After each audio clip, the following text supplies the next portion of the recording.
জুলাই ঘোষণাপত্র পাঠ করেছেন প্রধান উপদেষ্টা অধ্যাপক ডক্টর মোহাম্মদ ইউনূস। এই ঘোষণাপত্র পরবর্তী নির্বাচনে নির্বাচিত সরকারের সংস্কারকৃত সংবিধানের তফসিলে এই ঘোষণাপত্র সন্নিবেশিত থাকবে। মঙ্গলবার বিকেলে রাজধানীর মানিক মিয়া এভিনিউয়ে আয়োজিত এক অনুষ্ঠানে প্রধান উপদেষ্টা একথা জানান। ঘোষণাপত্রের এক পর্যায়ে তিনি বলেন, অবৈধ শেখ হাসিনা সরকারের পতন, ফ্যাসিবাদী ব্যবস্থার বিলোপ ও নতুন রাজনৈতিক বন্দোবস্তের লক্ষ্যে বৈষম্য বিরোধী ছাত্র আন্দোলনের ডাকে জনগণ অসহযোগ আন্দোলন শুরু করে।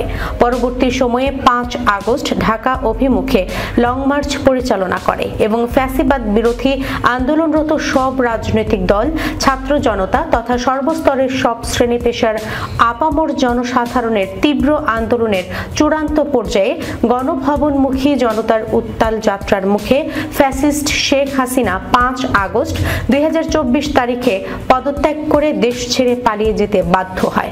পরে তিনি বলেন, বাংলাদেশের জনগণ জুলাই গণ অভ্যুত্থানের সব শহীদকে জাতীয় বীর হিসেবে ঘোষণা করে শহীদদের পরিবার, আহত যোদ্ধা এবং আন্দোলনকারী ছাত্র জনতাকে প্রয়োজনীয় সব আইনি সুরক্ষা দেওয়ার অভিপ্রায় ব্যক্ত করছে। ডক্টর ইউনূস বলেন, বাংলাদেশের জনগণ এই অভিপ্রায় ব্যক্ত করছে যে ছাত্র গণ অভ্যুত্থান 2024-এর উপযুক্ত রাষ্ট্রীয় ও সাংবিধানিক স্বীকৃতি প্রদান করা হবে এবং পরবর্তী নির্বাচনে নির্বাচিত সরকারের সংস্কারকৃত সংবিধানের তফসিলে এই ঘোষণাপত্র সন্নিবেশিত থাকবে।